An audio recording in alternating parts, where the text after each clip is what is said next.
Et on est en live. Bonjour, bonjour à tous, bonjour Twitch. Bienvenue à vous tous et vous toutes si vous nous écoutez en podcast ou en replay. On a le plaisir aujourd'hui de recevoir Aurélien Bigot dans un format un peu particulier dans notre émission Qui sera l'élu. Alors vous l'aurez peut-être remarqué, ce n'est pas un candidat à la présidentielle, mais nous ouvrons avec cet épisode un hors-série, une série qui va être consacrée au monde de l'énergie et notamment sa déclinaison dans le cadre toujours de l'élection présidentielle. Mais on va explorer plus en détail et notamment avec des chercheurs, des universitaires, cette question de l'énergie et au sens large et de son impact de ses déclinaisons. Pas encore candidat, nous dit le chat. Bonjour Aurélien Bigot, merci beaucoup d'avoir accepté notre invitation. Bonjour, merci de l'invitation.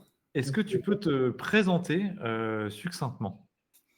Oui, alors moi, du coup, je suis chercheur sur la transition énergétique des transports. J'ai notamment rendu une thèse il y a un petit peu plus d'un an maintenant sur les transports face aux défis de la transition énergétique, où je regardais en France comment on pourrait atteindre nos objectifs climatiques. Et ensuite, j'ai travaillé aussi un peu sur des autres scénarios de prospective au sein de l'ADEME pendant un peu plus d'une année.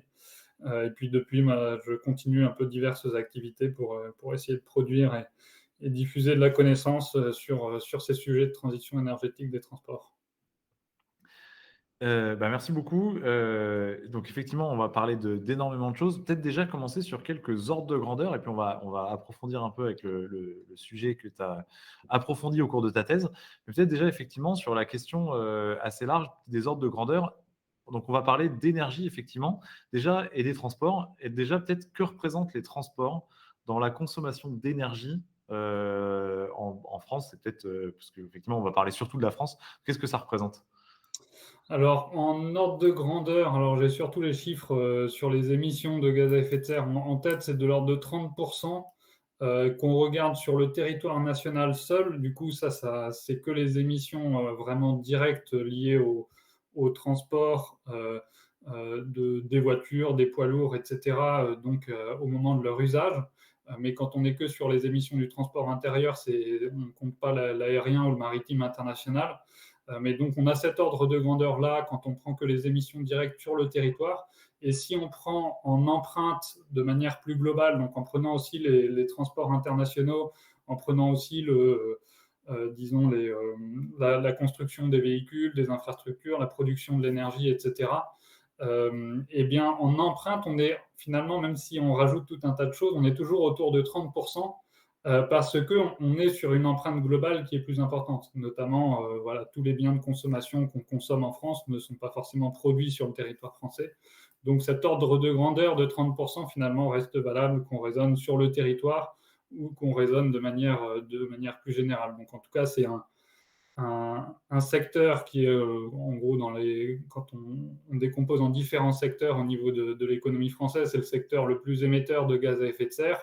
Et si on regarde un peu plus particulièrement sur la thématique énergétique, c'est un sujet qui est extrêmement dépendant au pétrole. En gros, plus de 90% de l'énergie consommée dans les transports aujourd'hui est encore du pétrole, donc une énergie fossile, qui a l'inconvénient à la fois de participer au changement climatique, d'être une énergie dont les stocks sont limités, qu'on ne possède pas en France en plus, et puis de participer aussi à la pollution de l'air, entre autres problématiques liées à cette énergie.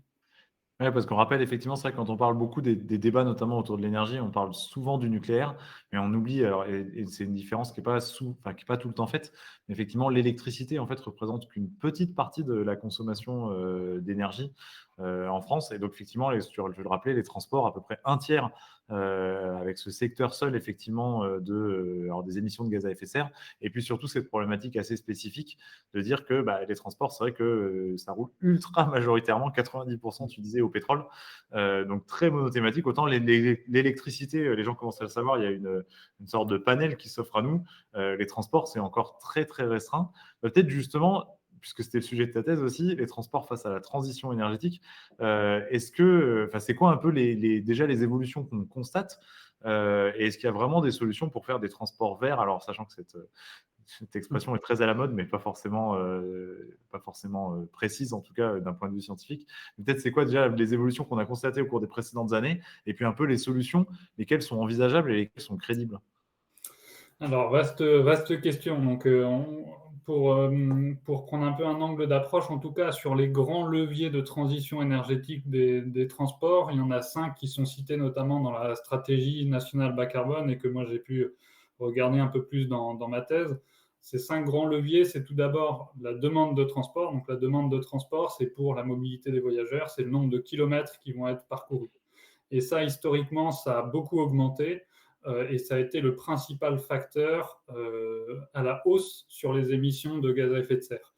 Donc, pour reprendre juste des chiffres sur les transports, sur la mobilité des voyageurs en France depuis 1960, les kilomètres parcourus ont été multipliés par 4,7 et les émissions de CO2 ont été multipliées par 4,2. Donc, Alors, ça veut une question à ce sujet, pourquoi elles ont autant augmenté? Est-ce que c'est parce que les gens ont plus de loisirs, ils prennent plus facilement la voiture le week-end pour aller se promener? Est-ce que c'est parce qu'il y a de l'étalement urbain et que les gens en banlieue mettent beaucoup de temps et ils n'utilisent pas les transports en commun? Ça vient d'où, en fait, cette augmentation? Ça vient de tout un tas de facteurs qui sont tous entremêlés, mais c'est globalement, en tout cas, le fait qu'on a, notamment si on regarde pour la mobilité du quotidien, qu'on a développé un système voiture extrêmement efficace qui nous encourage à faire des longues distances, qui a encouragé un étalement urbain, justement, un aménagement du territoire, etc., qui est favorable à la voiture et qui est rendu possible par la voiture. On n'aurait jamais des villes aussi étalées si on n'avait pas de mode de transport aussi rapide à disposition actuellement. Et du coup, ce développement de la voiture, on peut le voir sous plein d'angles différents. On peut le voir lié au fait que c'est un mode de transport qui est plus rapide, donc qui nous a permis d'étendre nos distances de déplacement sans passer plus de temps dans les transports. C'est un mode qui, en termes de coût, a été suffisamment, disons, à la fois la voiture est chère et à la fois on a eu une telle hausse des revenus qu'elle a pu être rendue accessible à une grande partie de la population. Donc on peut donner ce facteur-là. On peut donner tout le facteur de développement des infrastructures de transport qui encouragent aussi à faire plus de distance, etc. Tous les modes de vie qui se sont structurés autour de ça, d'activités à plus longue distance, d'aménagement du territoire qui s'adapte aussi à ça. Donc on peut citer finalement tout un tas de facteurs qui sont responsables de ça.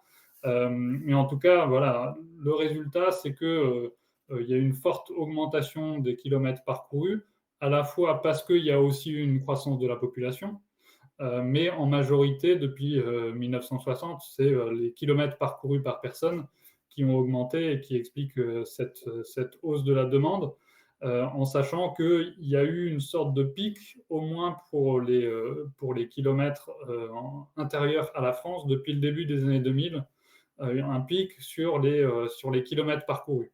Donc Donc, ça veut dire que depuis le début des années 2000, finalement, ça augmente plus, c'est ça? Est-ce que ça décroît ou pas vraiment? alors, ça a décru pendant un petit moment au début des années 2000 et depuis, c'est reparti un petit peu à la hausse, mais globalement, on est à peu près au même nombre de kilomètres parcourus par jour et par personne, ou par année et par personne, aujourd'hui qu'au début des années 2000, si on prend que les transports intérieurs. Après, si on ajoute le transport international, le transport aérien notamment, qui a continué à être en plus forte croissance, on a toujours plutôt une tendance à la hausse des kilomètres parcourus par personne, mais avec une certaine saturation. Et cette saturation, on peut notamment la donner par rapport au fait que le développement de la voiture est arrivé à un certain niveau de saturation. C'est qu'au bout d'un moment, quand plus de 80% des ménages sont équipés en voiture avec une ou deux voitures, eh bien le principal facteur de développement auparavant de l'usage de la voiture et des kilomètres qui s'étendaient d'une année sur l'autre, et ben ça, c'est arrivé un petit peu à saturation. Et puis moi, un autre facteur que j'ai pu regarder aussi dans ma thèse, c'est celui de la vitesse moyenne des déplacements, qui est arrivé aussi un peu à un pic au début des années 2000. En 2003, notamment, on a la mise en place des radars en France qui fait baisser la vitesse pratiquée sur les routes. Et d'après mes analyses, c'est presque la mesure de politique publique par le passé qui a eu le plus d'impact sur les émissions de CO2 Ouais, à la c'est drôle. baisse même si ce n'était pas du tout l'objectif qui était visé. Mais en fait, comme on a la vitesse des mobilités, en fait, c'est très important dans le sens où comme on a des temps de trajet qu'on veut bien accorder aux déplacements qui sont relativement limités, et au sein de la population, en moyenne, on est autour de 1 heure par jour et par personne. C'est plutôt en légère augmentation ces dernières années ou ces dernières décennies, mais c'est un ordre de grandeur qui en moyenne est assez valable. Ça veut dire que si on n'a que la marche à pied à disposition, eh bien on fait 4 à 5 km par jour, et c'était le cas il y a 2 siècles en gros, quand on n'avait que ça comme mode de transport à disposition, ou le cheval, mais à la vitesse de la marche à pied aussi, donc ça ne changeait pas énormément. Et puis on a développé la voiture qui permet en ordre de grandeur d'aller 10 fois plus vite dans les déplacements. Et en gros, sur ces 2 siècles, du coup, on a profité de cette vitesse 10 fois plus élevée, non pas pour passer 10 fois moins de temps dans les transports à distance constante, mais plutôt pour faire 10 fois plus de distance, et puis voilà, avoir des distances domicile-travail qui sont plus longues, pour la longue distance, aller en vacances plus de manière à des destinations plus lointaines, avoir voilà, tous les modes de vie qui sont structurés autour de ces distances plus importantes. Et alors justement, il y a une question dans le chat, c'est finalement ce phénomène, à quoi il est dû? Est-ce que c'est l'être humain fondamentalement qui a besoin de passer 1 heure par jour à se déplacer, et donc en fait, ou est-ce que il y a quelqu'un dans le chat qui mettait centralisation du travail, désertification, donc pour trouver un travail, hausse des loyers, etc. Est-ce que finalement c'est des facteurs exogènes, ou est-ce que intrinsèquement, peu importe finalement ce qu'on nous donne à faire, quel moyen de transport on a à notre disposition, on passera toujours en moyenne 1 heure à se déplacer dans notre journée?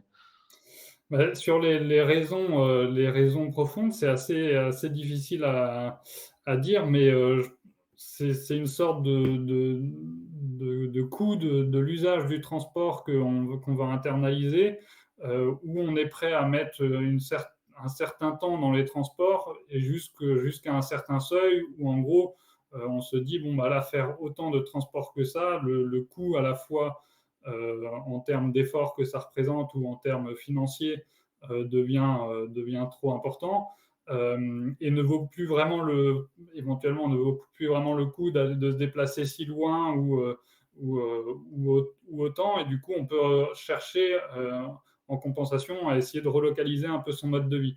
Et au contraire, si jamais on a des temps de transport qui sont très faibles, eh bien de temps en temps on va avoir plus un intérêt à saisir des opportunités qui sont éventuellement plus lointaines, qui impliquent un peu plus de temps de transport, mais tant que c'est dans une marge, disons, relative, qui nous paraît acceptable, d'avoir un certain temps de transport chaque jour, on veut bien accepter ça. Et finalement, ce qu'on observe, c'est qu'à la fois des temps de transport trop longs sont mal vécus, mais même sur certaines enquêtes, il y a des questions des fois qui sont posées sur combien de temps de transport idéal vous auriez jusqu'au travail, et c'est pas forcément 0 minute ou 1 minute. Ça peut être un peu plus long pour avoir ce temps de déconnexion aussi qu'il peut y avoir, par exemple, entre le domicile et le travail, ou le soir, entre le travail et le domicile. Donc, c'est un peu l'ensemble de ces éléments qui peuvent un peu se compenser. Après, ça reste une moyenne au niveau de la population. Il y a des disparités qui sont très fortes. Il y en a qui se déplacent très peu en temps de transport et d'autres énormément. Mais en tout cas, à la fois géographiquement dans différents pays du monde, différents types de cultures, et aussi depuis plusieurs décennies, on retrouve un peu cette sorte de constante qu'on appelle constante ou conjecture de Zahavi dans la littérature, pour faire un peu un télo, mais voilà, qui en tout cas n'est pas une constante en tant que telle, mais qui se retrouve en ordre de grandeur assez souvent. Et donc, si demain on avait des moyens de transport qui nous permettaient d'aller 8 fois plus vite, ou comme Elon Musk en parlait, avoir des fusées qui fassent New York, Sydney en 1 heure, finalement, en fait, on passerait toujours pas moins de temps dans les transports, mais on pourrait habiter à New York et bosser à Sydney, quoi. Complètement, oui, c'est ça, à condition après que d'un point de vue économique, ces transports-là soient accessibles. Soit ils ne sont pas accessibles, à ce moment-là, ça reste, disons, une lubie d'ultra riches ou de personnes très riches. Soit ils deviennent accessibles, et à ce moment-là, ce type de transport se démocratise très fortement, et les distances parcourues explosent. Et finalement, c'est exactement ce qu'on a eu depuis 2 siècles. S'il y a 2 siècles, on s'était demandé, bon, bah, si on multiplie par 10 la vitesse moyenne des déplacements, qu'est-ce qu'on en fait? On ne se serait pas forcément dit, bon, bah, on va faire 10 fois plus de distance, mais on passera toujours autant de temps dans les transports, et pourtant, c'est ce qu'on a fait en tout cas. Ouais, c'est exemple Concorde, comme nous dit le chat, effectivement, c'est un bon exemple de moyen de transport très rapide, mais que c'est pas forcément démocratisé, quoi. Oui. Et justement, alors on en parlait du coup, ta thèse était sur la transition énergétique dans les transports. Est-ce que alors on a des questions dans le chat sur le télétravail, par exemple, sur des choses comme ça. Est-ce que la solution quelque part, c'est de verdir les transports ou de moins se déplacer? Et c'est quoi un peu les pistes qu'on peut envisager de ce côté-là? Je pense qu'il y a un peu des deux. En tout cas, il y a sur le moins se déplacer, déjà, c'est un peu éviter d'être toujours dans une dynamique de toujours plus se déplacer. On est toujours un peu dans cette dynamique, en tout cas dans les politiques publiques qui sont mises en place actuellement. On le voit, il y a toujours des grands projets d'infrastructures de transport qui sont toujours dans cet imaginaire de plus se déplacer, de plus se déplacer à l'avenir, que ce soit avec des projets d'agrandissement d'aéroports, de nouvelles lignes à grande vitesse, d'autoroutes qui ont été encore récemment inaugurées, etc., et qui sont toujours dans cette logique de répondre à la demande de transport, aux besoins de transport, etc., mais qui en fait encouragent aussi des comportements de mobilité plus rapides et de mobilité plus lointaine. Donc c'est déjà se poser la question de à quel point se déplacer toujours plus en distance est une bonne chose. Si on regarde d'un point de vue environnemental, d'un point de vue CO2, c'est une mauvaise chose, on le voit. Plus on augmente les distances, plus on augmente les émissions. Et ce n'est pas que les émissions de CO2 qui augmentent, mais c'est tout un tas d'autres externalités ou d'autres impacts des mobilités qui augmentent aussi avec les distances.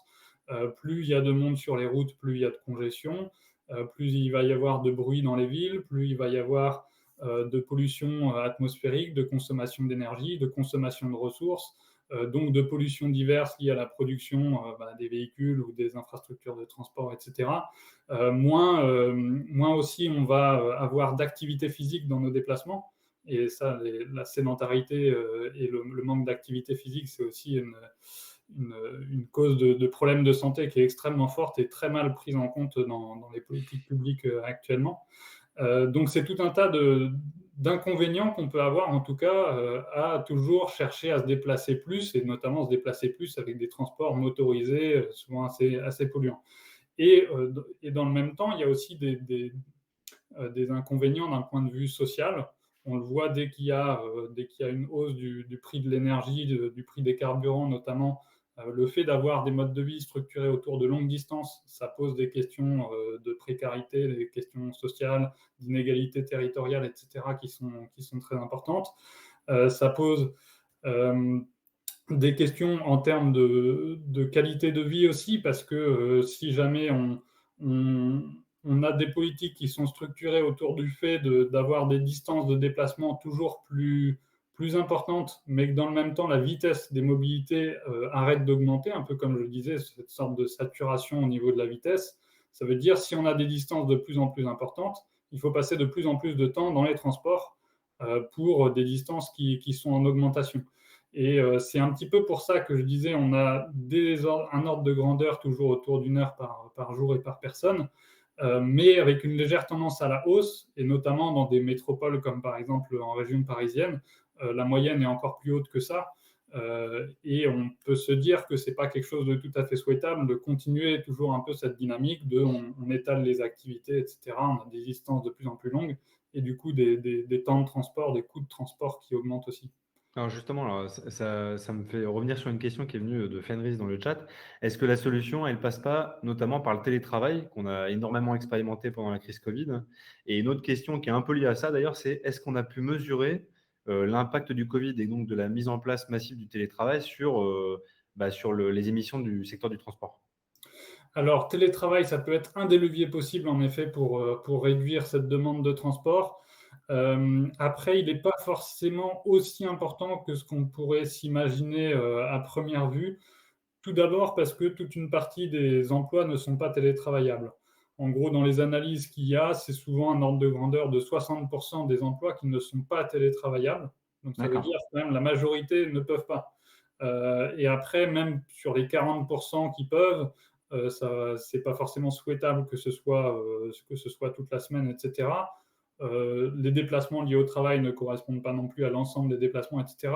Et quand on cumule un petit peu tout ça, en fait, l'ADEME avait notamment publié une étude sur les effets du télétravail sur les émissions, et ils indiquaient comme ordre de grandeur qu'en ayant 35% des emplois qui deviennent télétravaillables 2 jours par semaine, on réduisait les émissions des voitures de 1,3%. Ouais, donc ça paraît pas grand-chose. Ce n'est pas un ordre de grandeur complètement négligeable, mais on voit bien qu'on ne peut pas reposer là-dessus comme principal levier, disons, pour réduire les émissions. Mais Et est-ce après, que c'est parce que c'est l'impact du numérique dans le télétravail ou est-ce que c'est juste qu'en réalité, les gens ont transformé leur trajet vers le bureau par des trajets autres pour aller faire des courses ou pour du loisir, hein? c'est vrai, c'est ce que j'allais évoquer, c'est qu'en fait, ça, c'est un peu un effet direct qui était mesuré dans ce 1,3%. Et après, il y a tout un tas d'effets indirects qu'on peut voir au télétravail qui sont soit positifs, soit des effets négatifs, donc un peu des effets rebonds.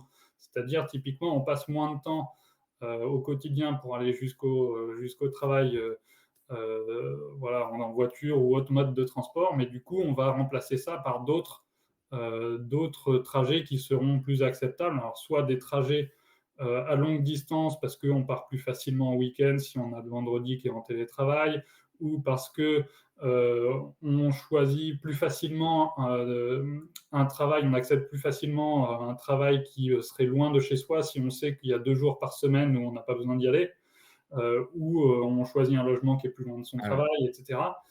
Donc il peut y avoir des effets rebonds de ce type-là qu'on a pu observer aussi pendant la crise sanitaire.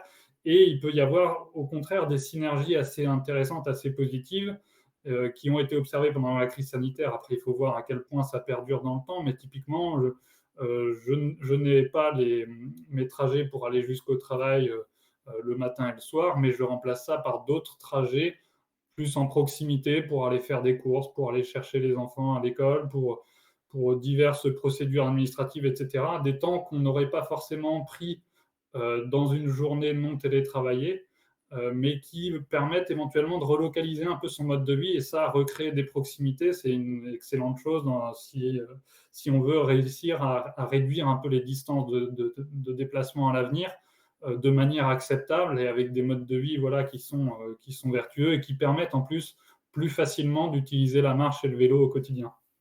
Alors, j'avais envie de revenir un petit peu parce que là, on commence à parler des solutions ou en tout cas des pistes de solutions. Mais juste avant d'arriver à là, j'avais juste une question importante, c'est est-ce qu'on sait un peu c'est quoi la marche à franchir et c'est quoi nos objectifs en termes de réduction des émissions de CO2? Alors moi, je pense il y a l'accord de Paris qu'on a pris, mais on a sûrement aussi d'autres engagements dans le paquet climat ou des choses comme ça. Vers quoi on doit tendre? C'est quoi l'objectif intermédiaire de 2030? C'est quoi l'objectif de 2050? En gros, pour faire très simple, est-ce qu'en 2035, Florent pourra toujours rouler avec son 4x4 diesel? Alors, en Ou est-ce qu'Antoine pourra 2035, toujours prendre l'avion pour aller à Marseille si c'est une manière détournée de poser la question? En 2035, a priori, en tout cas, on ne pourra plus acheter de véhicules diesel, de véhicules thermiques ou de véhicules émettant des gaz à effet de serre. Alors en France, on est dans la loi, c'est à partir de 2040 en tout cas qu'on ne pourra plus acheter ce type de véhicule. Et là, au niveau européen, au niveau de l'Union européenne, la date est en train d'être avancée à 2035. Et l'objectif, en tout cas, final à 2050 pour le secteur des transports, si je regarde dans son ensemble, c'est quasiment une décarbonation complète Ah ouais. des transports en 2050 en France. Donc, si on veut parler de manière très concrète, ça veut dire il n'y a plus. En gros, il reste du pétrole seulement pour partie dans le transport maritime et dans le transport aérien. Mais sinon, tous les transports terrestres sont complètement décarbonés. Donc, ça veut dire qu'il n'y a plus une seule goutte de pétrole ni dans les voitures, ni dans les bus, ni dans les poids lourds, ni dans les véhicules utilitaires légers, les 2 roues motorisés, les bateaux de transport fluvial, les trains. J'en ai peut-être encore oublié, mais en gros, c'est une transformation extrêmement forte. Maintenant, en moins de 3 décennies qu'il faut conduire. Donc ça, c'est un horizon qui est extrêmement ambitieux et qui est nécessaire pour rester cohérent avec l'objectif 2 degrés au niveau mondial. Et même cet objectif-là n'est pas cohérent avec celui de 1,5 degré où il faudrait même arrêter encore plus tôt que ça. Mais ça veut dire que voilà, l'horizon de long terme est celui-là, quoi. Long terme, de plus en plus, ça devient Ouais, du moyen pas si terme. long terme que ça finalement. Et si on regarde un peu l'évolution de la courbe des émissions de CO2 sur les dernières années, donc on a eu une très forte augmentation en gros, disons, sur le XXe siècle, mais si je regarde depuis 1960, c'est une très forte augmentation jusqu'à un pic au début des années 2000, en même temps que le pic que j'évoquais tout à l'heure un peu sur la vitesse moyenne des déplacements, sur les kilomètres parcourus, etc.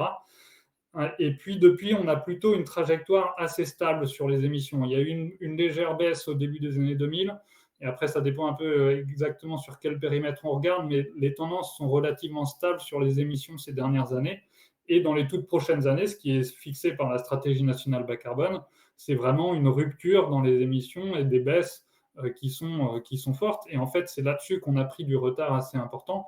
Alors si je mets de côté l'année 2020, parce que l'année 2020, avec la crise sanitaire et les restrictions de déplacement, on a eu une baisse de l'ordre de 20% des émissions des transports, tout compris, y compris international, y compris transports internationaux. Mais sinon, en dehors de ça, on est très en retard sur nos objectifs et on a toujours ces émissions qui sont relativement stables alors qu'elles devraient baisser très fortement. Et là, au niveau européen, on renforce les objectifs à 2030 tout en ayant un retard sur les dernières années. Donc, on ne sait pas encore exactement à combien on sera sur les transports en France pour les nouveaux objectifs. Mais en tout cas, ce qui est sûr, c'est qu'il faudra accélérer extrêmement fortement, déjà par rapport à ce qui était prévu et encore plus par rapport aux trajectoires actuelles. Et alors justement, donc quand tu dis plus une goutte de pétrole dans les transports, je vois que le débat s'enflamme dans le chat, mais du coup, c'est pour le remplacer par quoi? Alors, on parle, j'imagine, soit de l'électricité, et dans ce cas-là, ça pose aussi toute la question de comment est produite l'électricité. Je voyais dans le chat, il parlait du gaz. Alors, il y a le gaz d'origine fossile, il y a aussi le biogaz. Qui est fait par biométhanisation. On a parlé aussi beaucoup récemment d'hydrogène, et notamment toute la filière hydrogène, tout en ayant l'impression que ça fait un bout de temps qu'on en parle, mais sans forcément, pour aujourd'hui, pour l'instant, que ça rentre en application très concrètement. Donc, c'est quoi un peu les alternatives? Peut-être faire un mini-tour des alternatives et dire lesquelles aujourd'hui sont peut-être engagées ou lesquelles sont crédibles. Si on veut plus une goutte de pétrole dans les transports, avec un horizon assez proche finalement. Oui, alors peut-être juste pour donner le cadrage que j'avais pas pris le temps de finir tout à l'heure. En gros, il y a 5 grands leviers. Il y en a 4 qui permettent de réduire les consommations d'énergie et il y en a un qui permet de faire en sorte que l'énergie consommée soit décarbonée ou justement qu'on sorte du pétrole. Du coup, juste pour rappeler les quatre premiers leviers, donc il y a celui qu'on a évoqué de demande de transport, donc réduire les kilomètres parcourus.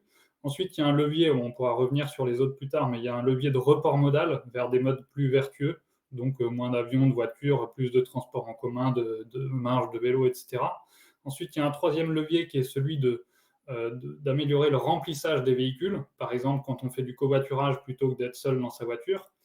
Il y a un quatrième levier qui est celui d'améliorer l'efficacité énergétique des véhicules, donc ça veut dire moins consommer d'énergie par kilomètre parcouru, donc ça peut être des leviers assez techniques ou des leviers un peu plus de sobriété, par exemple avoir des véhicules qui sont plus légers, moins rapides, etc. Et donc le dernier des leviers, c'est ce qu'on appelle le levier de décarbonation de l'énergie, donc c'est de faire en sorte qu'on sorte du pétrole et qu'on aille vers d'autres énergies. Et en gros, tu as cité quasiment tous les vecteurs qu'on peut utiliser dans les transports. Il y a soit l'électrique, il y a l'hydrogène qui revient en fait un peu indirectement aussi à l'électrique, on pourra en parler. Il y a le gaz, et en l'occurrence le biogaz, si on veut que ce soit vertueux d'un point de vue émissions de gaz à effet de serre. Et puis, il y a les biocarburants, qui en fait, aujourd'hui, sont déjà la deuxième énergie derrière le pétrole pour les transports en France. En gros, on a à peu près 7% de nos consommations d'énergie des transports qui sont des biocarburants. Après, ça ne veut pas dire pour autant qu'ils sont durables. C'est un peu le problème avec les biocarburants qu'on utilise aujourd'hui. Parce qu'aujourd'hui, peut-être rappeler c'est quoi un biocarburant aujourd'hui? Alors aujourd'hui, ce sont des carburants qui sont produits à partir de cultures, principalement de cultures de plantes, en concurrence avec les cultures alimentaires, justement. Donc en gros, les principales plantes qui sont utilisées pour les biocarburants, les agrocarburants qu'on va prendre quand on va chercher de l'essence ou du diesel à la pompe, en fait, il y a déjà des agrocarburants qui sont incorporés autour de 7-8% dans les carburants qui sont vendus. Et ça ne va pas être les mêmes plantes qui vont être utilisées pour le biodiesel ou pour le bioéthanol, donc qui est utilisé pour l'essence. En gros, pour le biodiesel, on va avoir en grande partie du colza, donc de l'huile de colza qui peut être utilisée aussi pour pour des usages alimentaires ou d'autres usages. Donc, il y a forcément des concurrences entre différents usages. Ça va être aussi l'huile de palme qui va être utilisée notamment dans les biodiesels. Et puis, il y a une diversité peut-être encore plus importante sur les bioéthanols. Ça peut être fait à partir de blé, de maïs, de betterave, de canne à sucre. Donc voilà, c'est en tout cas des plantes aujourd'hui qui pourraient être utiles à d'autres filières, ou plutôt on pourrait dire les champs pourraient être utilisés à des cultures alimentaires, ou bien à capter du CO2 si on met une forêt à cet endroit-là, ou bien pour de la biomasse qui peut servir pour du chauffage, ou bien pour des constructions, etc. Donc en fait, il y a des concurrences d'usage dans tous les cas. Et qui, en plus, tu le rappelais, c'est 7 à 8% de l'essence. Donc, ça veut dire que le reste, ça reste du pétrole. C'est ça, en gros, sur les consommations d'énergie, on est à peu près à les consommations d'énergie des transports en France, on est en ordre de grandeur 91% sur le pétrole, environ 7% sur les biocarburants, et puis 2% sur l'électricité. Donc l'électricité, pour l'instant, c'est très peu. Et ces 2%, la grande majorité, c'est pour le transport ferroviaire pour l'instant. Donc les TGV, les métros, les tramways, les RER, etc., qui pour la majorité sont à l'électricité. Alors Voilà, 2%, pour ça interpelle, ça. le chat apparemment qui s'attendait à avoir une proportion plus importante de l'électrique dans la mobilité. Et du coup, alors moi, ça m'amène une question sur l'électrique. Est-ce que d'après toi, c'est une solution d'avenir? Moi, j'ai été un peu traumatisé il y a quelques années par la lecture d'un bouquin de Guillaume Pitron, que tu connais peut-être, qui s'appelait La guerre des métaux rares, je crois, et qui soulignait qu'en fait, bah, voilà, l'électrique, ça repose encore aujourd'hui beaucoup sur l'usage de batteries au lithium, hein. Ça veut dire l'extraction de beaucoup métaux rares, notamment en Chine, hein, et que du coup, bah, c'était peut-être pas la solution parfaite et que ça avait plutôt vocation à délocaliser, comme il dit, la pollution. Est-ce qu'il y a un moyen de faire à terme et sur du long terme de l'électrique, disons, vertueux, quoi? Alors, en tout cas, peut-être en introduction sur toutes ces énergies, aucune n'est parfaite, en tout cas, ça c'est sûr, et c'est quelque chose qu'il faut garder en tête, c'est que quels que soient les quatre un peu grands vecteurs qu'on a cités, donc électrique, hydrogène, biogaz, biocarburant, il y a des impacts environnementaux et qui sont même encore plus forts pour le pétrole, donc ça vaut le coup quand même, en général, de passer du pétrole à ces nouveaux vecteurs. Mais il y a des impacts environnementaux, que ce soit à la production de l'énergie ou à la production des véhicules. Et en l'occurrence, pour le véhicule électrique, c'est essentiellement à la production du véhicule qu'on va avoir les impacts environnementaux les plus forts, et notamment autour de la production de la batterie, qui va concentrer un peu des enjeux très forts sur le véhicule électrique, parce que c'est aussi une partie qui est coûteuse, et c'est ça qui fait que les véhicules électriques sont plus chers encore aujourd'hui que les véhicules thermiques. Ça pourrait changer dans les prochaines années. C'est là qu'il va y avoir aussi les principaux impacts environnementaux. Et du coup, c'est notamment là-dessus qu'il faut essayer d'avoir un usage aussi sobre de la mobilité électrique et des batteries qui vont être produites. Mais en gros, si on regarde un petit peu sur la voiture aujourd'hui, l'électrique, c'est la meilleure des solutions ou la moins mauvaise des solutions.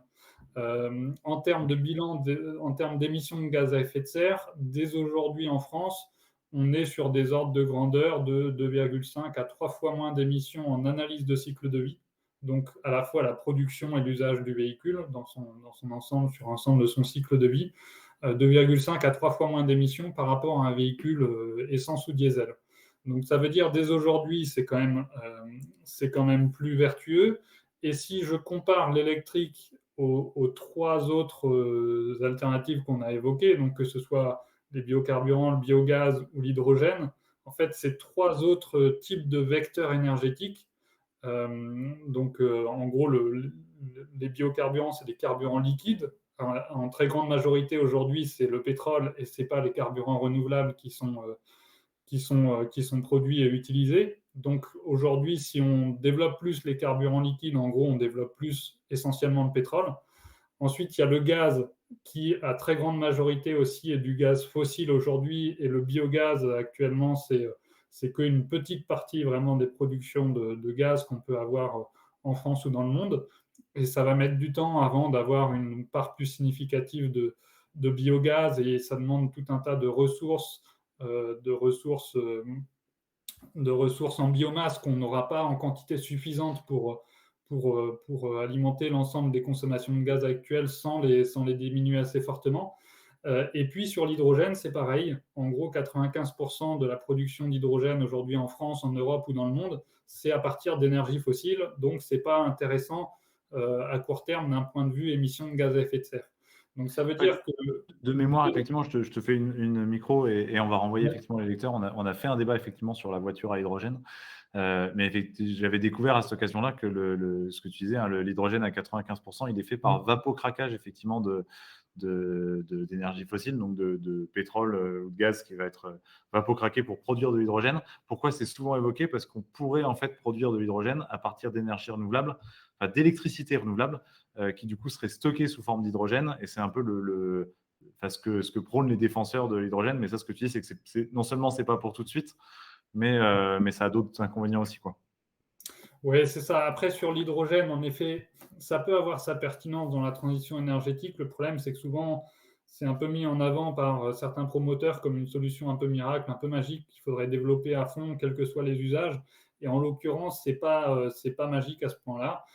Non seulement parce que aujourd'hui, c'est beaucoup à partir d'énergie fossile, donc il va falloir développer, si on veut des usages qui soient vertueux, c'est développer de l'hydrogène décarboné, donc produit à partir d'électricité décarbonée.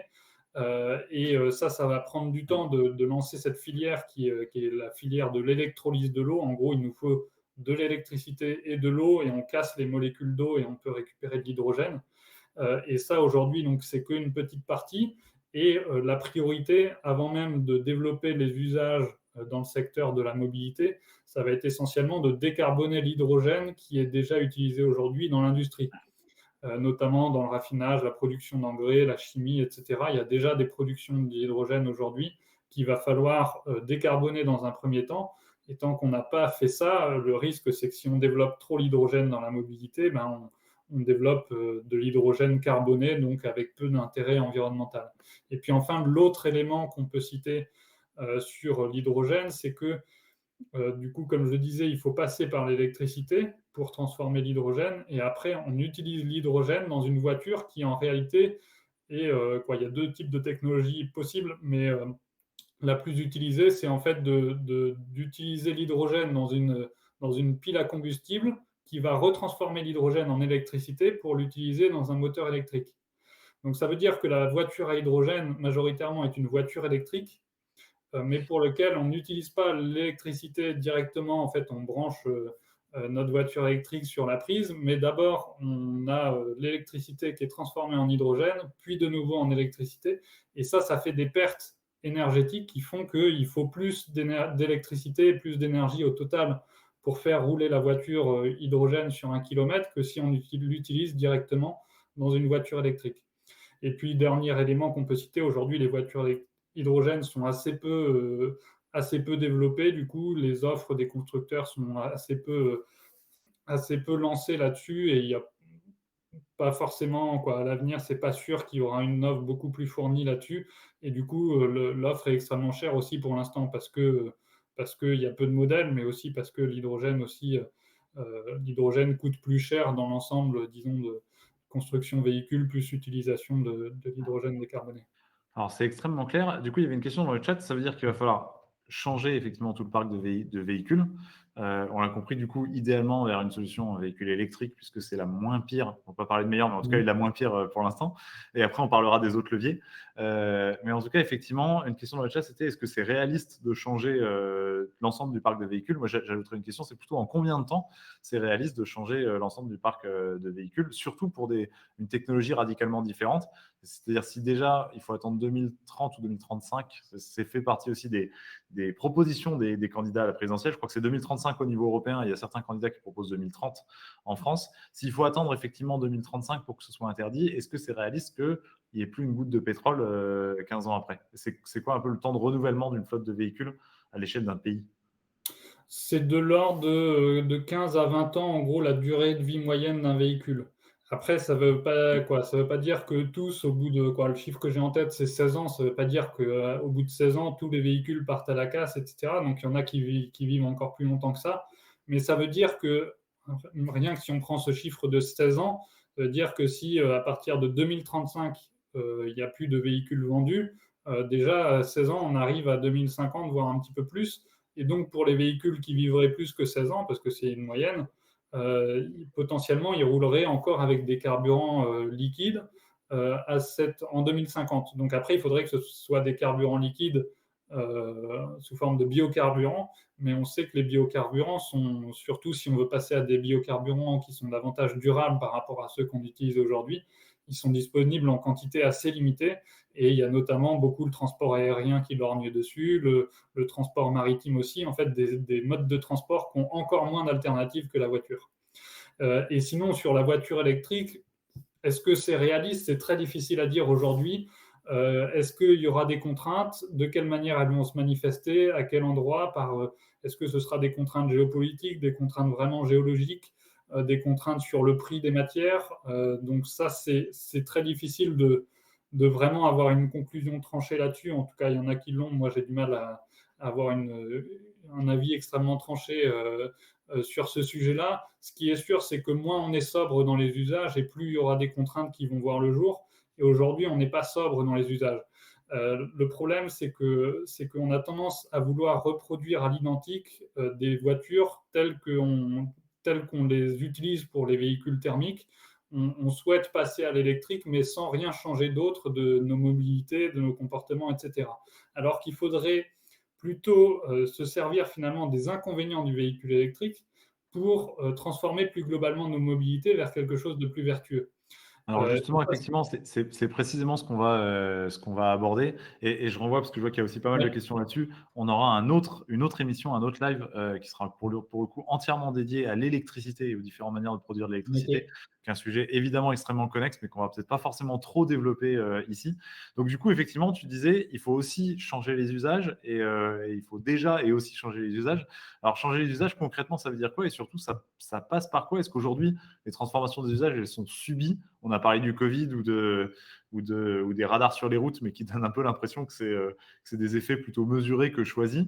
Est-ce que, donc, effectivement, la transition d'usage, déjà, vers quoi est-ce qu'il faudrait aller et comment est-ce qu'on y va? Est-ce que c'est quelque chose qu'on subit aujourd'hui ou est-ce qu'on peut réellement transformer les usages de manière volontaire? Et question complémentaire, est-ce que ça passe forcément par de la contrainte? C'est-à-dire que, en fait, est-ce qu'il faudra interdire ou limiter les gens dans leurs déplacements pour qu'on y arrive?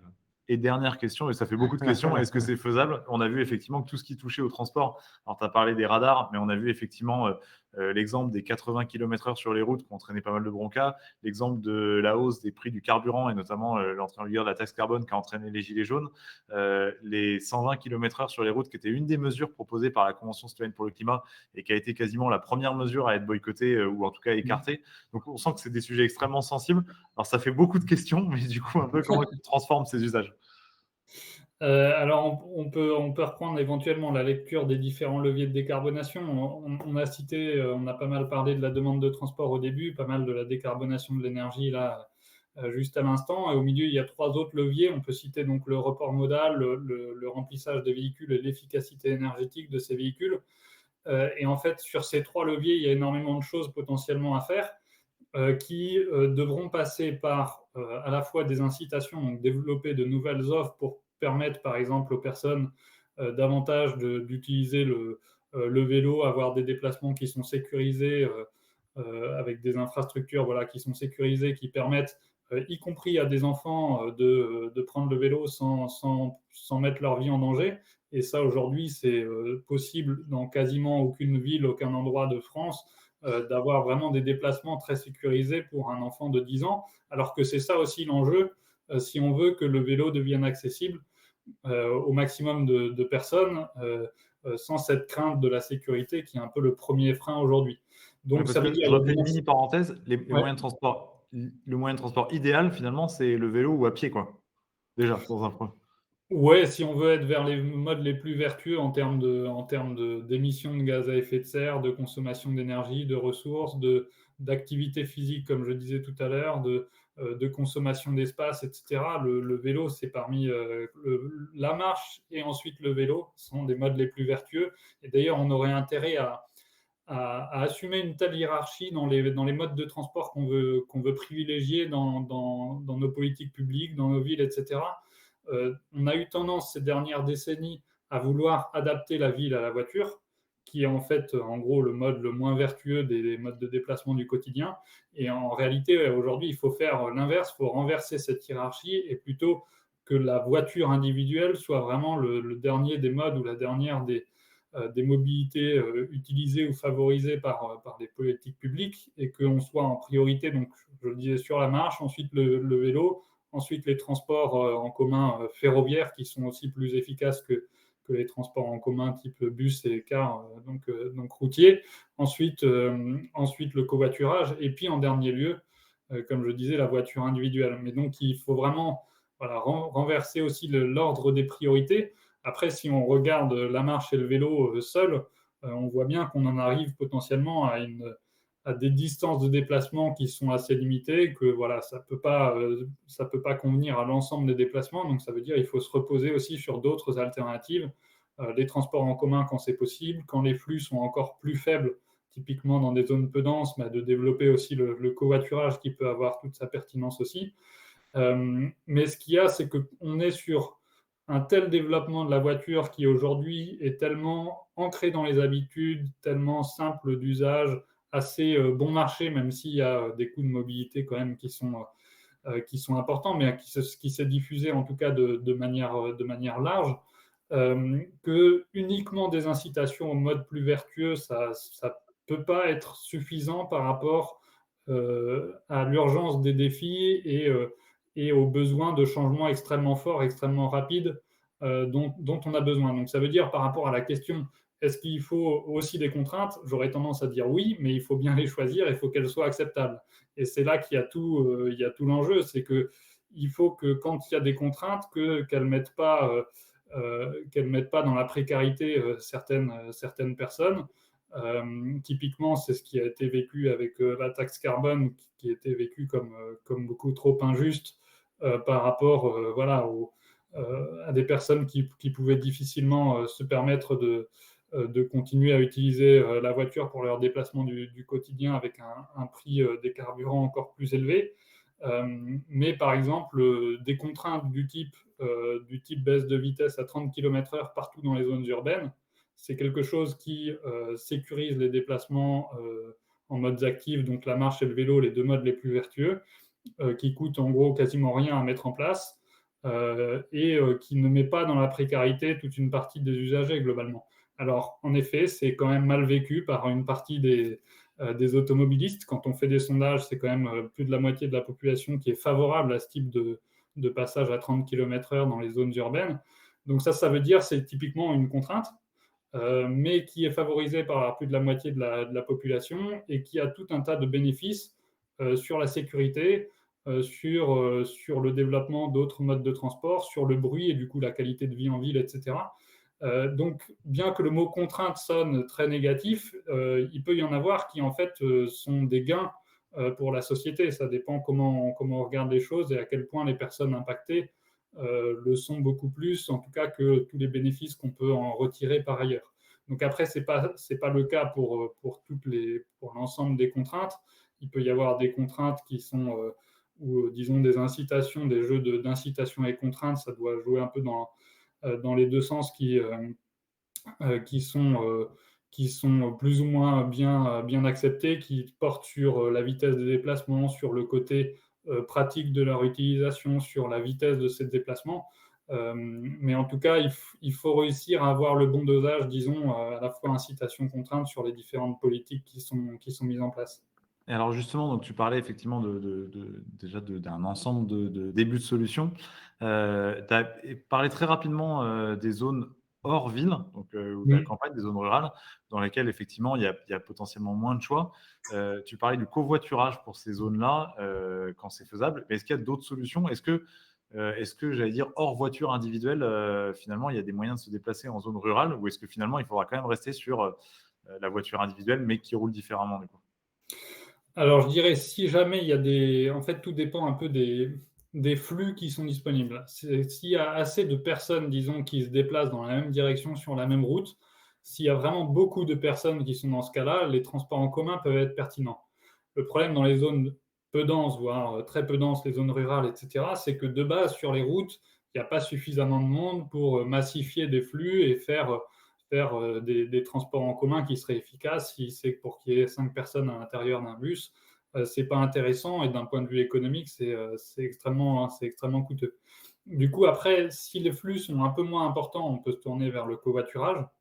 Donc là, c'est là que ça peut être notamment très pertinent dans des zones où les gens sont très dépendants à la voiture, qu'ils soient plusieurs dans leur véhicule, c'est quand même bien plus pertinent. Il y a des solutions, des plateformes qui tentent de développer ce covoiturage du quotidien qui aujourd'hui est assez peu développé.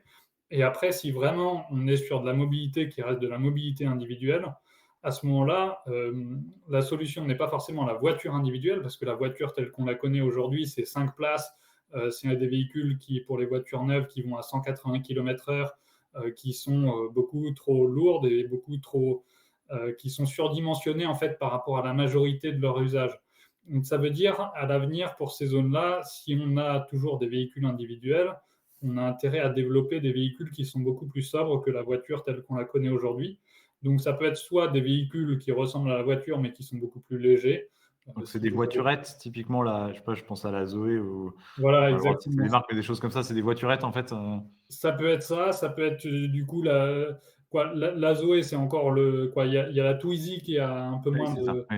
qui est un peu moins de 500 kg, la Citroën Ami aussi, qui est un peu ce même type de véhicule, qui sont en fait des quadricycles légers. Alors, il y a On des est presque versions entre à la. 45 km/h, donc qui sont adaptées pour les villes, etc., un peu moins pour la campagne, mais par exemple, pour la Twizy, il y a une version 80 km/h qui permet en gros d'aller partout à une vitesse à peu près normale, sauf sur les routes, les autoroutes ou les nationales qui sont encore au-dessus de 80 km/h, mais ça veut dire ce type de véhicule-là, déjà, si ça remplaçait les voitures pour tous les ménages qui sont soit des ménages de une ou deux personnes ou qui sur le quotidien sont généralement seuls dans leur voiture pour des distances relativement limitées, etc.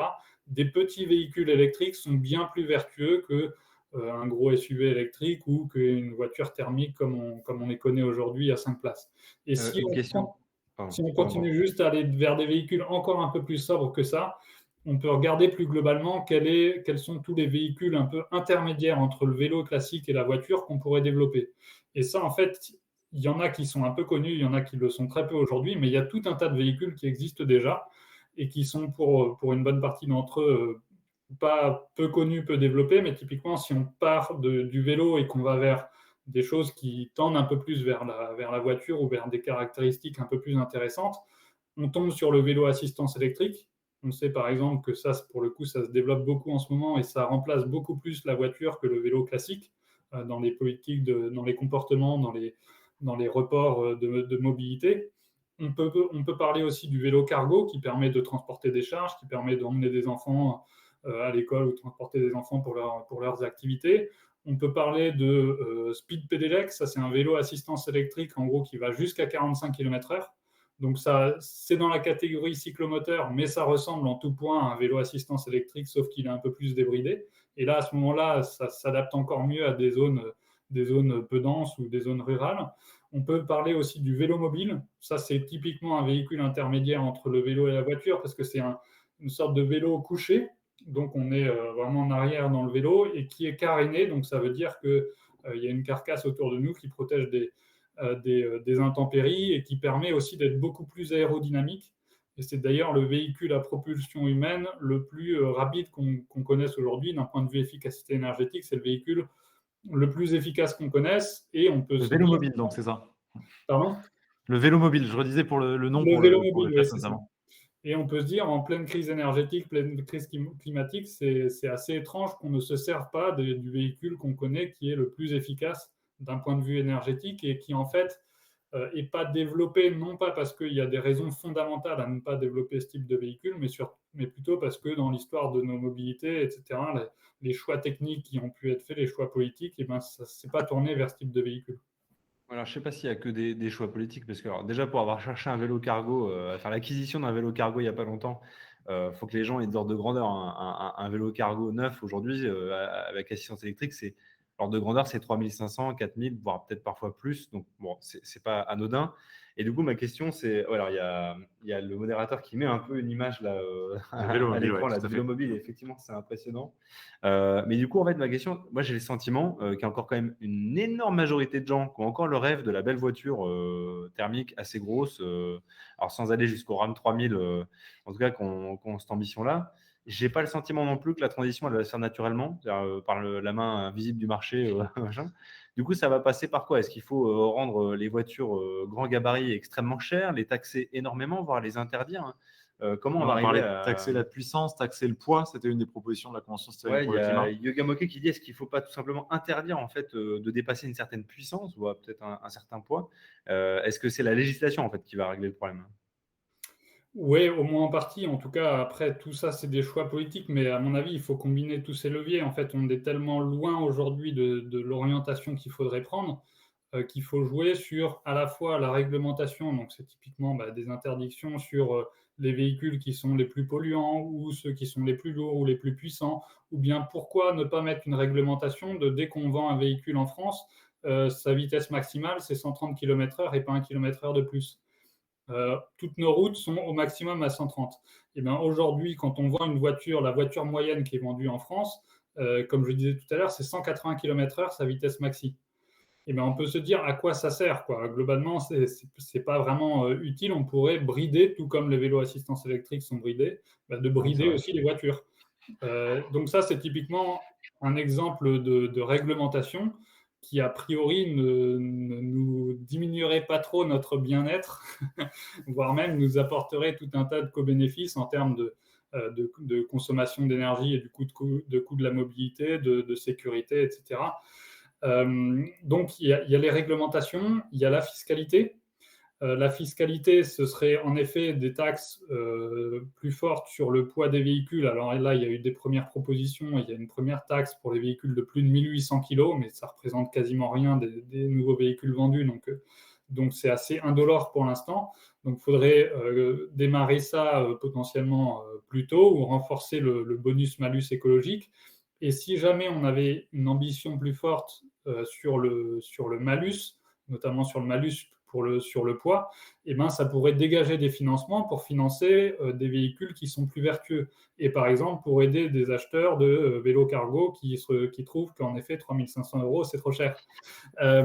Mais après, toute la question, c'est aussi le vélo cargo à 3 500 €. Qu'est-ce qui remplace comme comportement de mobilité ou comme véhicule? Si jamais il remplace une voiture qui coûtait en moyenne, la voiture neuve qui est vendue, c'est plus de 20 000 €. Donc, si jamais c'est pour passer d'une voiture neuve à un vélo cargo, en fait, on divise par 6 à 8, disons, le budget qu'on met dans son nouveau véhicule. Mais là où on comprend bien, encore une fois, le côté systémique de la transition, c'est que tout le monde ne peut pas passer de la voiture au vélo cargo, soit parce que ces déplacements ne conviennent pas à ce type de changement de comportement de mobilité, ou parce que même s'ils pouvaient convenir, les aménagements ne sont pas là, ou le stationnement prévu à proximité de chez soi n'est pas là, etc. Donc ça veut dire qu'il faut pouvoir encourager l'ensemble de ces mobilités aussi à l'avenir, d'un point de vue aussi fiscal. Et si je donne peut-être encore sur ce levier des véhicules, pour reprendre aussi une autre mesure de la Convention citoyenne pour le climat, il y a besoin aussi de changer les imaginaires. Et aujourd'hui, les imaginaires passent aussi par la publicité. Et c'est pour ça que la Convention citoyenne pour le climat avait aussi prévu de limiter, voire interdire les publicités pour les véhicules qui sont les plus polluants. Ce qui n'a pas été retenu hein, quand même par les députés. En effet, ça fait partie des nombreuses mesures qui n'ont pas été retenues au final. Mais C'était recyclé, je crois, c'est le terme exact. ça veut dire que voilà, il y a tout un tas de leviers, en tout cas, qu'on peut solliciter, qu'aujourd'hui, qu'on sollicite assez peu. Et c'est ça qui fait qu'on prend du retard, globalement. Alors, ça fait plus d'une heure qu'on est en live, donc on va prendre juste 2-3 petites questions et puis après, on va passer plus au volet vraiment présidentiel. Peut-être, il y avait une première question sur les TGV, qui était de dire effectivement, donc les TGV, c'est tout électrique.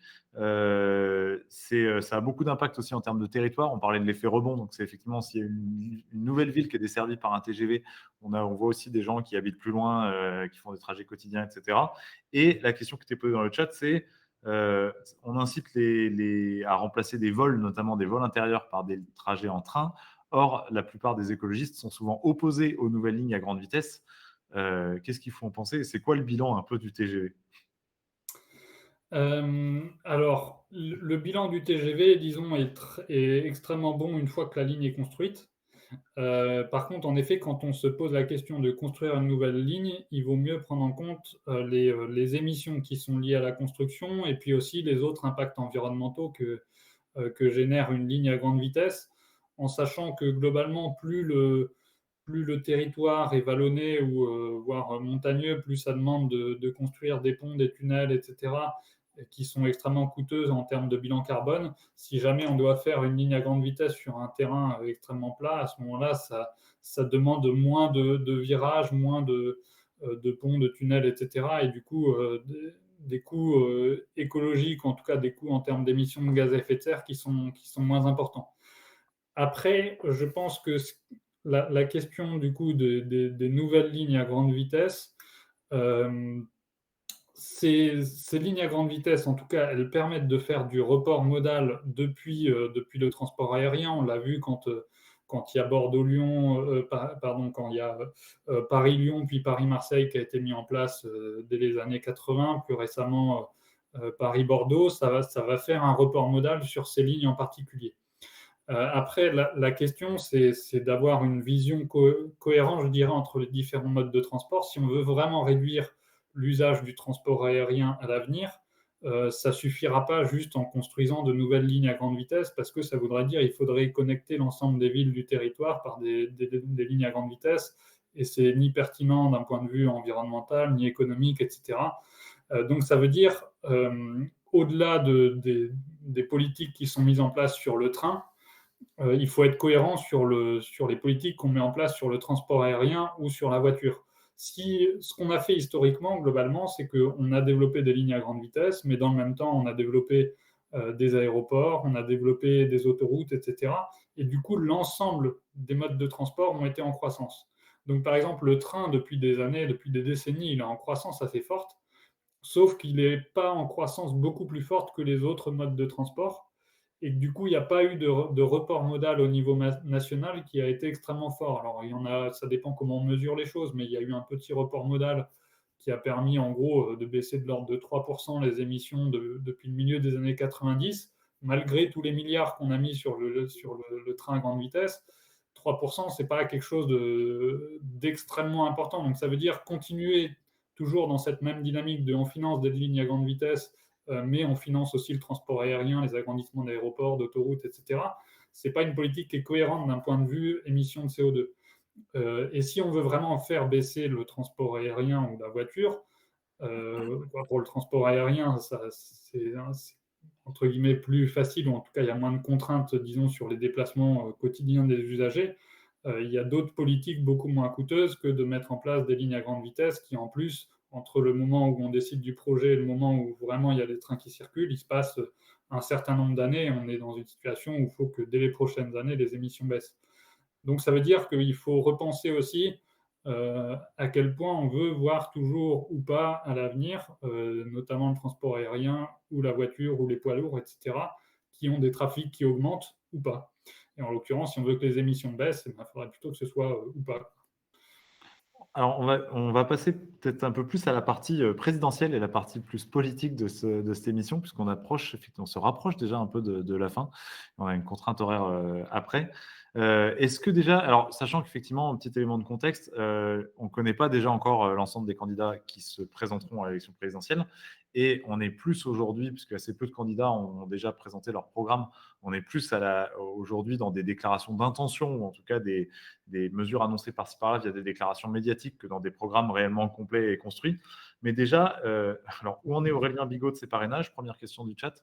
Et deuxièmement, peut-être, est-ce que avant qu'on balaye un peu les propositions qui ont déjà été évoquées, est-ce que toi, tu as déjà des propositions qui t'ont marqué, qui concernent les transports, dans les déclarations ou dans les candidats qui se sont déjà exprimés? Ce qui m'a marqué, c'est en tout cas qu'on parle assez peu de ces sujets. Et que du coup, je n'ai pas énormément d'exemples à donner, mais à la fois les sujets de transport et les sujets énergie-climat de manière générale. Là, il y a eu quelques initiatives notamment quelques tribunes aussi que j'ai pu signer sur le fait de prendre plus en compte les enjeux énergie-climat, à la fois de la part des candidats eux-mêmes et de la part des journalistes aussi, de davantage interroger les candidats sur ces sujets. C'est une tribune qui est parue il y a 2 jours, c'est ça? 3 jours? Enfin, très récemment, c'est ça? Qui appelait effectivement, C'est sur ça France exactement. Il y Info, a il me eu semble? 1400 scientifiques notamment qui ont alerté sur ce sujet-là.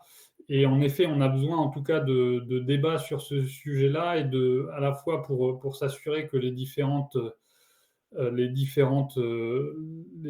candidatures portent ces sujets-là à la hauteur des enjeux, ou bien s'ils ne les portent pas à la hauteur des enjeux, qu'ils expliquent en quoi ils ne pensent pas atteindre les objectifs que la France s'est fixés aujourd'hui d'un point de vue climatique, et comment ils assument aussi les conséquences de ce type de posture sur le plus long terme, en termes de conséquences notamment du changement climatique qu'on a déjà et qu'on va avoir de plus en plus. Donc en tout cas, oui, besoin d'une place plus importante de ces débats. Et du coup, sur le sujet transition énergétique des transports en particulier, j'ai vu quelques passages par-ci par-là qui évoquaient ce sujet-là, mais je n'ai pas de réaction globale, en tout cas, à en faire à ce jour sur les différents programmes. Ça marche. Effectivement, alors pareil, on vous fera, j'en profite pour annoncer 2 choses. On fera une analyse, bien évidemment des programmes quand les candidats seront déclarés et que les programmes seront connus, sur le tranche. Et notamment, on publiera, je pense qu'on peut le dire déjà, un hors-série, qui regroupera en fait l'ensemble des débats, importants, enfin de société importants pour faire son choix pour la présidentielle. Ce sera regroupé dans un hors-série qui sera disponible, à la précommande très rapidement et qui paraîtra juste avant l'élection présidentielle, enfin un mois avant l'élection présidentielle, pour avoir le temps de le lire et de faire son choix. On parlera bien entendu des transports et de la transition énergétique des transports dans ce domaine-là. Peut-être effectivement ce qu'on a entendu comme proposition, il y avait effectivement la proposition de développer le ferroviaire. Alors encore une fois, c'est comme tu disais, c'est pas des visions globales, donc on savait pas forcément si c'était plutôt les LGV, etc. On parle beaucoup du fret. Il y en a beaucoup, ça c'est un peu un serpent de mer de parler du fret ferroviaire, donc c'est de transporter des marchandises, notamment par la SNCF. On a vu aussi d'autres candidats qui se mettaient plutôt du côté de la défense des automobilistes. Alors pareil, ça ne constitue pas forcément un programme, mais qui disait il faut arrêter d'embêter les automobilistes, que ce soit sur les radars, ou que ce soit sur, on en a un peu parlé des radars, ou que ce soit sur le permis à points, des choses comme ça. On a moins vu effectivement, enfin on n'a pas vu en tout cas, sauf si j'ai loupé, une vision vraiment globale sur les transports. Peut-être un mot sur le fret ferroviaire, puisqu'on en a parlé, ou sur la taxe carbone, puisque c'est ce qui a déclenché les gilets jaunes, mais qui sont 2 mesures qui sont toujours portées par des candidats dans le cadre de ce débat présidentiel. Oui, alors sur le fret ferroviaire, je trouve que c'est un sujet intéressant. Ce que je trouve intéressant, c'est que notamment tous les candidats, tous les bords politiques en général sont assez d'accord sur le fait qu'il faut développer le fret ferroviaire. Ça fait des années qu'on dit ça, et ça fait des années que la part modale du ferroviaire ne décolle pas du tout. En gros, on était, pour donner une perspective historique, en 1960, 56% des tonnes kilomètres, donc de l'ensemble du transport de marchandises sur le sol français, était fait en ferroviaire. 56%, et depuis à peu près le milieu des années 2000, maintenant on est autour de 9 à 10%. Donc il y a eu une baisse extrêmement forte de la part de marché du ferroviaire par le passé, à la fois parce que le trafic ferroviaire a baissé, donc aujourd'hui on transporte moins de fret ferroviaire, de marchandises en ferroviaire que par le passé, et aussi parce que l'ensemble de la demande a augmenté. Et notamment, cette demande a été portée par le transport routier qui a explosé sur ces années-là. Et du coup, forcément, sa part de marché a augmenté aussi, et en proportion, donc celle du ferroviaire a baissé. Mais je pense que rien que cette question-là que je viens d'évoquer de la demande globale, elle est assez centrale, parce qu'en fait, elle est absente des débats, et pourtant, elle devrait être au cœur des débats sur le développement du fret ferroviaire, si jamais on voulait vraiment s'assurer que quand on développe le fret ferroviaire, c'est un report modal depuis le routier qu'on a. Parce que si jamais, en fait, l'objectif en tant que tel, c'est pas d'avoir plus de trafic ferroviaire. L'objectif, si on veut réduire les émissions, réduire les différentes externalités ou les différents impacts du transport de marchandises, l'objectif, c'est avant tout de réduire le transport routier.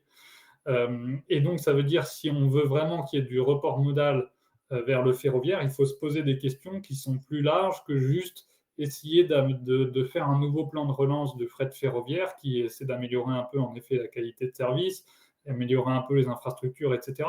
Mais c'est ce qu'on fait en fait depuis des années, on voit bien que ce n'est pas suffisant.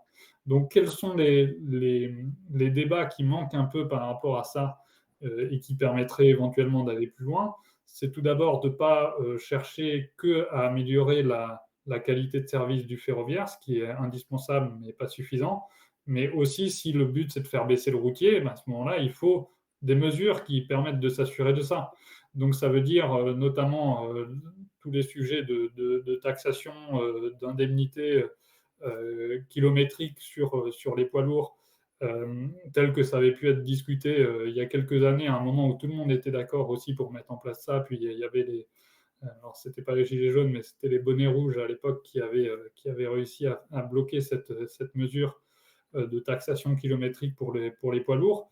Mais en fait, sans des mesures de ce type-là, je ne vois pas comment on peut réussir à améliorer à ce point la qualité de service du fret ferroviaire pour que, en fait, l'objectif qu'on a actuellement, c'est de passer de 9% aujourd'hui à 18%, donc multiplier par 2 la part modale du ferroviaire d'ici 2030.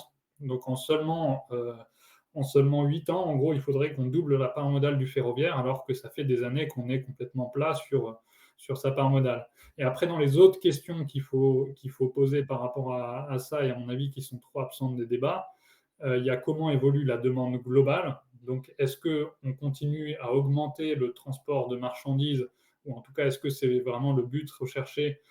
Et à ce moment-là, c'est encore plus dur pour le ferroviaire d'avoir une part de marché qui soit croissante, si jamais l'ensemble des trafics sont croissants. Et puis, il y a un sujet extrêmement fort d'aménagement du territoire, de politique industrielle, où en fait, si jamais on veut développer le fret ferroviaire, mais qu'en même temps, on veut absolument que les livraisons soient de plus en plus rapides, un peu le modèle Amazon où on livre en 1 heure, le ferroviaire est complètement incompatible avec ça. Il y a des réservations de sillons, comme on les appelle. Les sillons, c'est on réserve un créneau sur une ligne pour faire passer un train. Eh bien, ça doit se faire 1 à 2 ans à l'avance. Il doit y avoir déjà des sortes de pré-réservations qui sont prises sur le réseau. Donc ça montre bien que si jamais on a un modèle qui est de plus en plus focalisé sur de la livraison rapide, sur des entrepôts qui sont situés à l'extérieur des villes, etc. En fait, c'est tout un modèle d'aménagement du territoire, d'aménagement de développement économique qui n'est pas compatible avec le ferroviaire. Et c'est ça qui, à mon avis, manque dans les réflexions actuelles, c'est d'annoncer en grande pompe un objectif de doublement du fret ferroviaire dans 8 ans et dans le même temps d'avoir des autres politiques d'aménagement du territoire, des politiques économiques, des transports, etc., qui ne sont pas alignées avec cet objectif-là et qui ne peuvent pas faire en sorte qu'on l'atteigne. Je suis désolé, du coup, on approche de la fin de ce live. Il me reste 2 questions et pas des moindres. La première, à laquelle tu as le droit de ne pas répondre, mais est-ce qu'il y a un ou plusieurs candidats qui te semblent plus cohérents sur cette thématique-là, ou en tout cas à laquelle va ta préférence, mais que tu trouves plus cohérent sur ces enjeux-là, sachant que tu as le droit de ne pas répondre à cette question? Ouais, je préfère pas répondre. En tout cas, ceux qui déjà parlent du sujet et ont une ambition de répondre à l'enjeu environnemental. Je pense que déjà, c'est ça le prérequis le plus important. Et malheureusement, ce n'est pas le cas de tous les candidats. Donc déjà, ça fait une sélection un peu automatique là-dessus, mais je donnerai pas des noms pour garder aussi Très bien. Donc, on aura compris, nous dit le chat, qu'il faut voter Bigot 2022 si on veut un candidat parfaitement cohérent là-dessus. Peut-être la dernière question, déjà pour ceux que ça a intéressé, que ce soit en podcast ou dans le chat, qui veulent aller plus loin ou qui veulent tout simplement te suivre un peu le résultat de tes réflexions ou tes travaux, notamment de recherche, comment te suivre et qu'est-ce que tu leur conseillerais comme ressources, comme livres, comme film pour aller plus loin? Bonne question. Alors, moi, je peux mettre, là, je mets un lien dans notre chat à nous. Je ne sais pas s'il peut être transféré. Il va être remis immédiatement dans le chat de Twitch. C'est une page sur laquelle il y a à la fois mes travaux de thèse, donc soit un résumé en 2 pages, la thèse en 360 pages, je crois, quelque chose comme ça. Mais dans l'idée, j'ai essayé de l'écrire de manière à 340 pages, de manière à ce qu'elle puisse être parcourue de manière assez rapide. Il y a beaucoup de graphiques, notamment de choses qui permettent de se raccrocher à des éléments compréhensibles et pas tomber dans le biais d'une thèse qui peut être un peu impressionnante à aller regarder.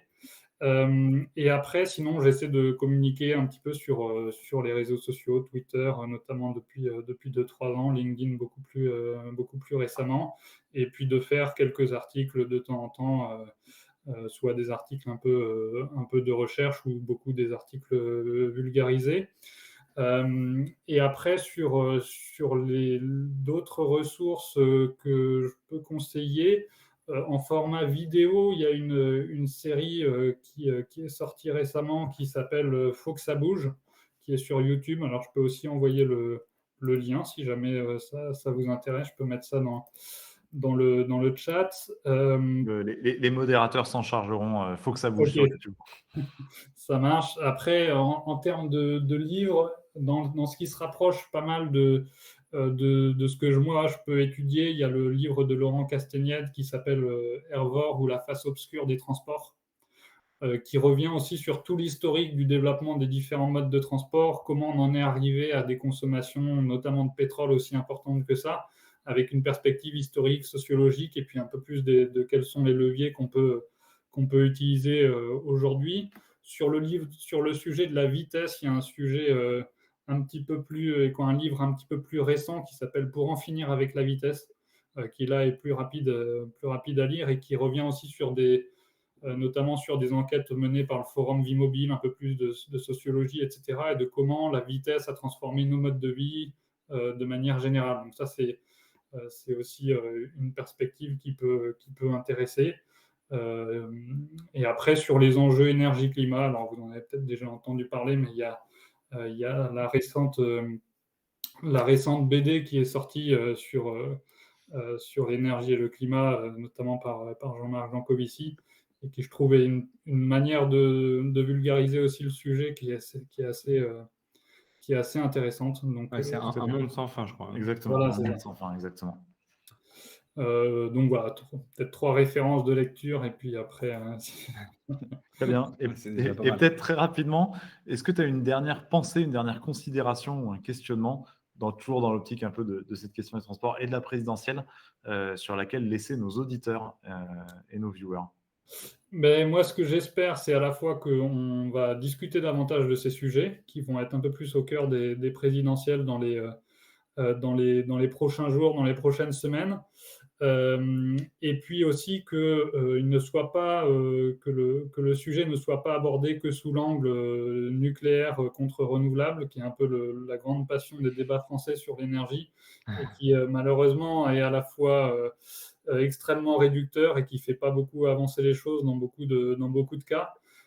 Donc de réussir à prendre en compte un peu plus la complexité des enjeux, et notamment sur les enjeux énergétiques, de ne pas réduire tout ça qu'à une question technique, technologique. C'est beaucoup ça le biais aussi, de dire en gros l'innovation et la technologie vont nous sauver, alors que quand on regarde les choses d'un peu plus près, on se rend compte que ce n'est pas du tout le cas, qu'il va falloir se reposer sur la technologie qui sera indispensable, mais qu'elle sera pas suffisante.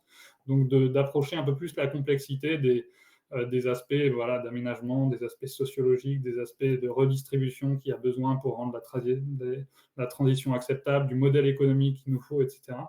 Et puis en tout cas, merci Audrange de participer à ces débats-là et de prendre le temps d'échanger sur ces sujets. En tout cas, on en a besoin, et voilà, j'espère que ça va grandir comme sujet dans les prochaines semaines.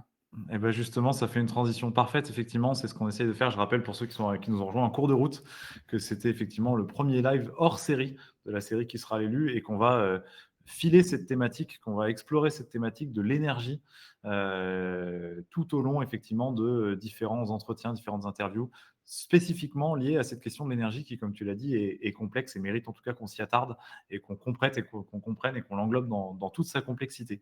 Il me reste à te remercier, un immense merci Aurélien. Je rappelle qu'on recevait Aurélien Bigot et que vous pouvez retrouver cet épisode effectivement en replay sur Twitch, sur YouTube et sur l'ensemble des différentes chaînes de podcast. Merci beaucoup d'avoir pris ce temps-là avec nous. Merci à vous dans le chat pour vos questions et je vous souhaite à tous une excellente soirée. Merci à vous, bonne soirée.